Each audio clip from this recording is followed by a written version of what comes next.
Hey everybody, and welcome back to my channel. This is going to be my week 40 on Zepbound. I'm going to give you an update of my week 39 and how it went. I'll also tell you how I did for the entire month of November, since we're falling right at the end of the month now. And then we will also show you my week 40 injection, which is still the 10 milligram. So let's go ahead and get started.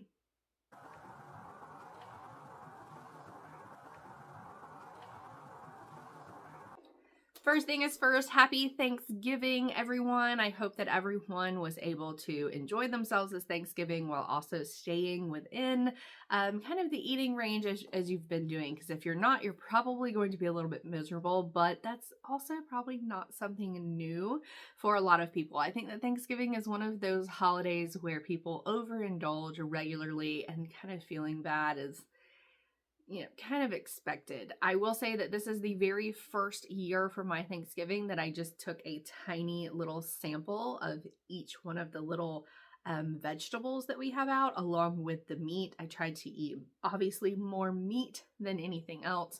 I did have some bread, which I did not need. I ended up just eating the middle out of it so that I had the good part, and then discarded the rest. And so I found that this Thanksgiving was a little bit different for me, just because I really was not wanting giant portions of everything that we had. So knock on wood, that's great for me. I also was able to pick and kind of choose multiple different vegetables so that I was getting the 4 servings needed of vegetables for today. And I'm still full even now, and we ate around noon today, and it is now later this evening. So I probably am not even going to eat again today. And if I do, it will probably only be just a small amount of the protein with maybe like some of the potatoes or something like that. So you guys comment down below and let me know how your Thanksgiving went this year, how it changed, what was different. Did you like it better this year being on weight loss medications? Tell me your thoughts down below, because I love starting out with things like this where we can all share our experiences. I will go ahead and also put up right over here my week 40 injection. I am still on the 10 milligrams. I believe this was my 4th injection of my 10 milligram this week. I did end up kind of going back and forth in the nausea phase, like feeling like I'm going to get sick, upset stomach, the entire time that I've been on the 10 milligram. Now, I've also been sick. If you guys have been watching my videos each week, then you know that my last few videos, like sometimes I sound like a frog, sometimes I don't have a voice at all. I have been in and out of being sick basically for the past month. I do not think that it correlates specifically with these injections, because I got whatever I had and whatever was going on before I started my very first injection. So I think that the new injection and my body trying to get used to that, coupled with me already being autoimmune and kind of sick at the same time, it really was not a good coupling, because the 10 milligram has really been, I don't want to say harsh for me, but it has been different than all of my previous doses that I've had. I really haven't had any kind of like major side effects. And if I did have any type of nausea, I could usually control it on my own, with like eating like a hard, like sugar-free candy, or like a nausea sucker, or even having some chamomile tea or ginger tea, or just drinking water basically. And then that would make it immediately go away, and I was perfectly fine. Excuse me. This time, however, it would kind of come and just keep coming and keep coming and keep coming, to the point where I would get dizzy and like really just feel like I was about to get sick. I would even have like the watering of my mouth. And so I have discussed all of that with my Weight Watchers clinic specialist. And I've also had blood work done. And a couple of things that I do want to review with you all is these are my annual blood work results. And if you're not having your blood work checked regularly by any of your physicians, either the one prescribing this medication to you or your general practitioner or family doctor that you typically go to, then I urge you guys to do that. It is very, very telling on some of the things that I'm going to show you guys. I will put up here at the top what my most recent lab result was, and then below that I'm going to put what it was before I went on Zepbound. And my cholesterol, my triglycerides, my glucose, my hemoglobin, like there's so many different aspects that are becoming better with my blood work when it comes to these medications. It's not just getting weight off, it's also helping my cholesterol levels immensely. I've been at the point for years now that I've been told that I'm going to have to go on a cholesterol medicine. When I lived in Florida eating keto, I went from a 236 in cholesterol down to like a 215-ish, and then I even dropped closer to the 200 level. And when I got down to that closer to 200, they kind of backed off and left me alone and said, okay, you're doing the right things. You're going to try to get this better.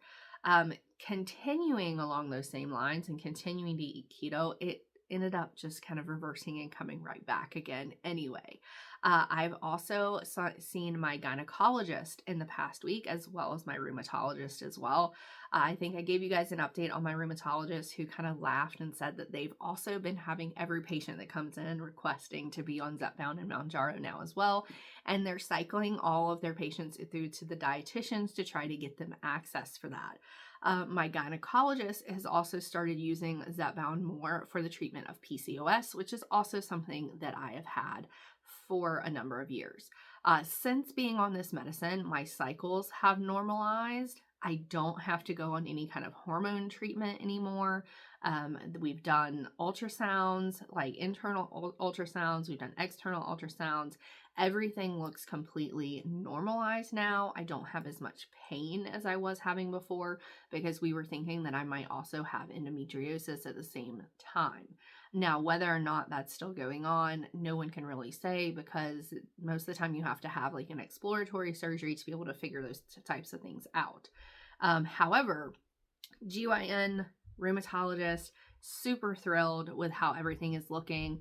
And I don't have to go back and see them for at least 6 months or a year in some cases. And so for me personally, those are all kind of like turnarounds from where I previously was, because I was having to go in about every 3 months to kind of monitor things, check how things are going, and then obviously get scolded every time I'm there about, oh, you must not be eating right, you must be doing this, you must be doing this. And in reality, I wasn't doing any of those things. I was doing all the right things. I was doing what they were asking me to do. It just was not helping.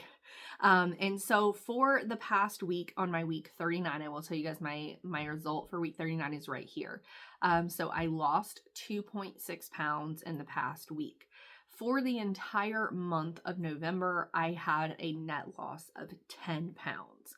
And if you guys remember, I actually lost that 10 pounds in my first 2 weeks of the month, very, very quickly. I think it was like 6.6 pounds, followed by like another like 3.6 pounds or 4.6 pounds right after it, just like boom, as soon as I changed to the 10 milligram, right? Because I was having so much nausea and so much sickness that I couldn't function.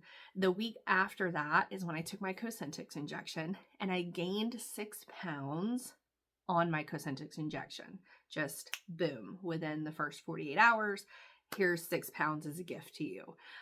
So during the next 2 injections, basically, I had to work on getting the 6 pounds back off in full, which the final 2.6 pounds of that came back off this week, leaving me with a net loss of 10 pounds for the month. Now, typically the weight loss clinic with Weight Watchers will say if you're losing more than 5 to 6% of your body weight in a month, then they rotate you back down a level. And so we're kind of sitting trying to determine whether or not they are going to rotate me back down, or if they're going to leave me on the 10. I've already filled another 10, and so I told them I've already filled this, so they're not going to fill another dosage for me. Even if you rotate it back down, I still have to wait another month. So we're going to wait until the next 3 weeks, see how the next 3 weeks do on this, and if it has kind of like leveled out, or if this really is kind of where I need to stay for a while once my body adapts and gets a little more used to being on the 10 milligrams. I feel like once people hit the 10 milligram is really when people start having a lot more side effects, or like there's like, oh my gosh, it hit me like a brick wall compared to the others. Most of the studies that they're doing as well are at the 10 milligram and the 15 milligram levels, where they're looking at the real benefits here. And my husband did note that while I was on the 2.5 and the 5 milligram, that my cholesterol was still kind of hanging out up there around 200. I had dropped, slightly, even on the 2.5 and 5 milligram, but it was not until I started the 7.5 and 10 milligram that it fully dropped down, and the triglycerides kind of fully dropped down to what you would call like a fully normal level where there is no issues, right? My husband has also now like sky high cholesterol, triglycerides are sky high, but he has normal weight. His weight has not changed, but he has these like really bad and really high blood results. And so he's not going to qualify. He's not pre-diabetic, he's not overweight, he doesn't have a high BMI, but he has very high cholesterol and very high triglycerides. And so we're actually going to be talking to his doctor about what it is he needs to do, which I would love for him to be able to go on Zepbound, even for like a short amount of time, because I feel like for him, Zepbound could help him correct those areas, maybe get a little bit of weight off. He really doesn't need to, but maybe get a little bit of weight off, and then kind of come off of it and see what happens with your cholesterol once you come off of it, instead of just going on a typical cholesterol pill, which may or may not work for people. He does have a history of cholesterol issues, cancer, prostate issues, kidney issues galore in his family, as well as very, very high cholesterol and high blood pressure as well. So there's a lot to kind of unpack with him, and I feel like there's so many benefits of this medicine that are not truly being looked at for indicated uses, even when it comes to cholesterol for people who are not overweight. So hopefully that will change in the future, which leads me over into GLP-1s in the news right now.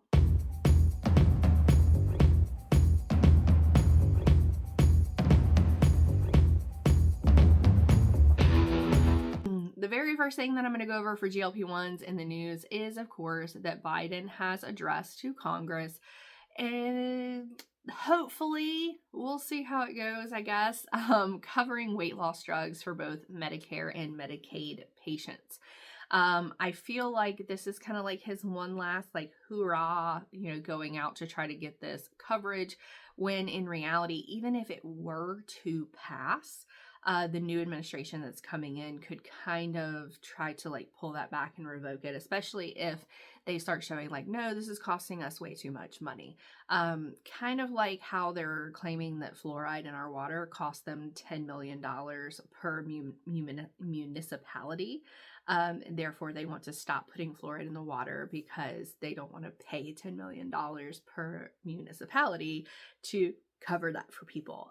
When there's already been multiple areas in Canada that stopped putting this in their water, and then all of a sudden the entire area, children developed all these like rotten teeth falling out, cavities in their teeth, and now they're trying to turn around and put the fluoride back in the water, which it actually cost more money for them to try to turn around and re-put it back in the water. And so I feel like a lot of countries you could probably go look at that don't have fluoride in their water, and then go look at their dental health, like England, and see that it's not really that great to do. There's so many different arguments about fluoride versus no fluoride, and I'm not going to get into all of that, but I will say that there's a lot of people in Congress who are very, very against covering these drugs for weight specifically. And so I feel like the push really needs to be more to the FDA to approve additional indicated uses. Therefore, Medicare and Medicaid could approve them for the use of cardiovascular disease, or for Alzheimer's prevention, or for sleep apnea for people. Other additional kind of those underlying conditions, right, on top of the weight loss. Because most, and let's just face it, a lot of people still believe, I have friends even who their spouses are on this drug, who they're having trouble getting it because of the whole thing going on with compounds, and they're on a compounded version, right? Because their insurance was not going to cover the medicine, even though his BMI was a lot higher than 30 because he didn't have any other underlying conditions. He had to go for a cardio like stress test. He passed that. So then that wasn't something for them to take into consideration. And his blood work all looked fine, but he was overweight and miserable and trying everything he could to try to get weight off, waking up at 5 o'clock in the morning and trying to work out. And it's just not doing anything. And she had made a comment to me about like people just need to learn how to, not eat as much and just eat right and just forget taking these injections. And I just kind of sat there like, you obviously don't remember who you're talking to, do ya? Yeah.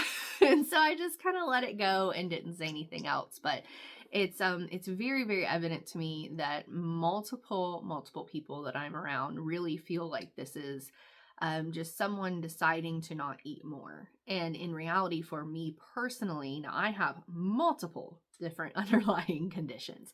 I have PCOS. I have an autoimmune disease. I have an injection that makes me gain weight every single month.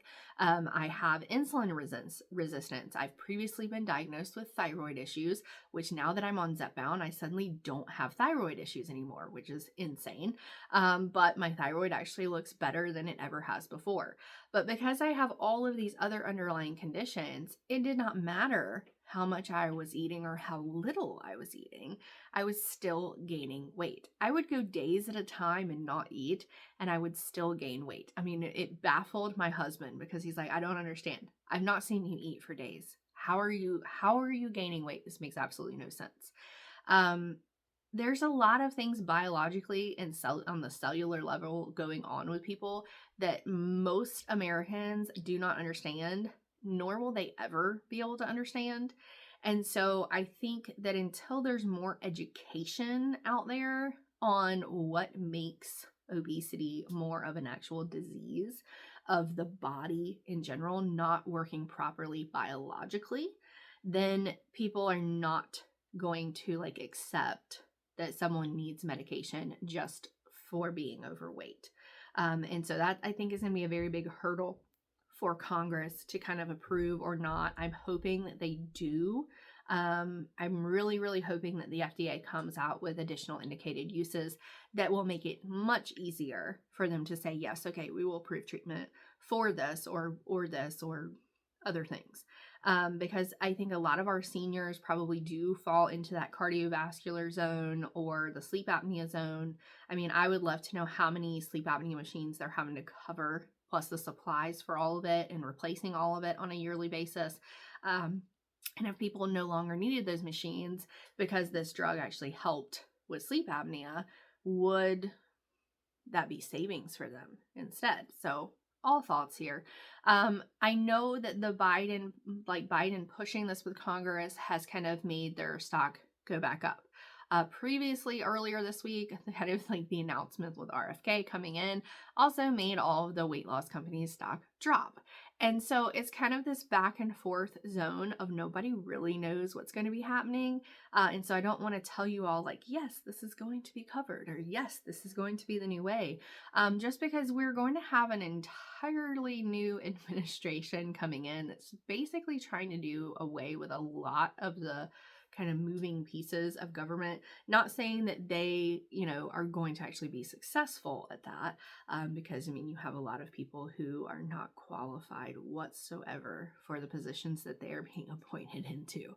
And we all know how nepotism goes when you get that fun, niece or nephew of someone at work because they are completely worthless. Okay. Just to kind of put that into perspective. Another thing that I did want to point out this week that I was reading a lot on is there's a new study around coffee.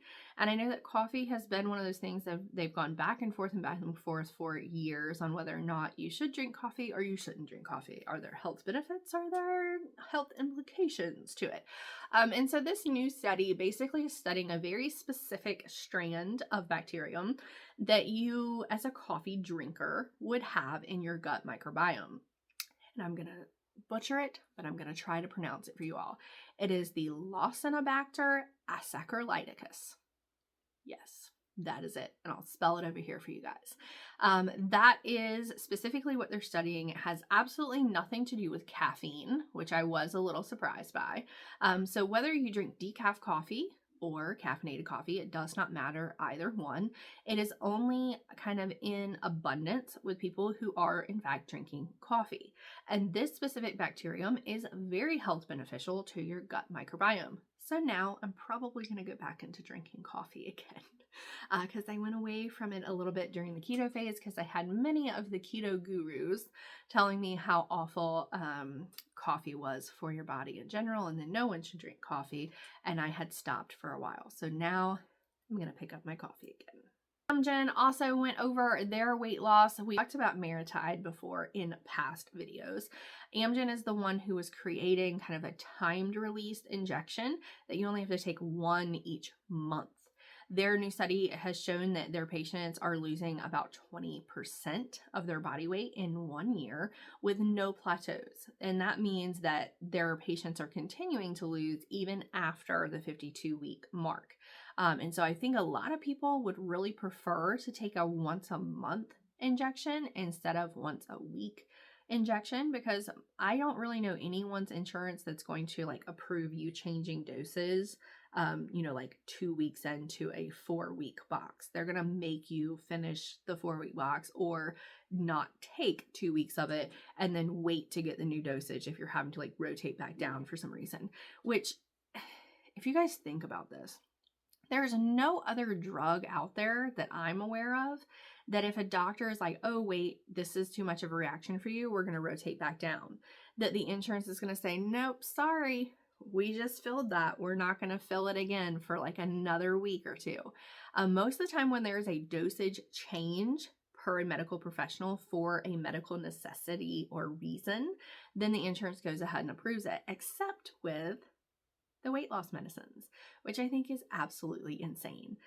So it's just more hoopla around basically insurances controlling our life in general. And those wonderful PBMs I can't stand. So I'm going to go ahead and end today, and we're going to make this a fairly short, fairly long video. It's probably about normal for me right now. But I want to tell everybody happy Thanksgiving, and I hope everyone is enjoying time with their family. Or if you've decided that your family time is too mentally and stressfully, toxically draining for you, I hope you are enjoying your alone time or your like rest and relax and recuperate time so that after the holidays you can kind of go back and be full force into whatever it is that you need to focus on for the remainder of this year. I will see you guys next week. I'm still on the 10 milligrams for now. And if you guys are out there holiday shopping, Black Friday shopping, Cyber Monday shopping, make sure that you head over to one of my forums, either on LTK, on Amazon, or you can even get to anything via Instagram and now also TikTok, and make sure that you are going through and shopping with me. And I will see you guys next week. Bye, y'all.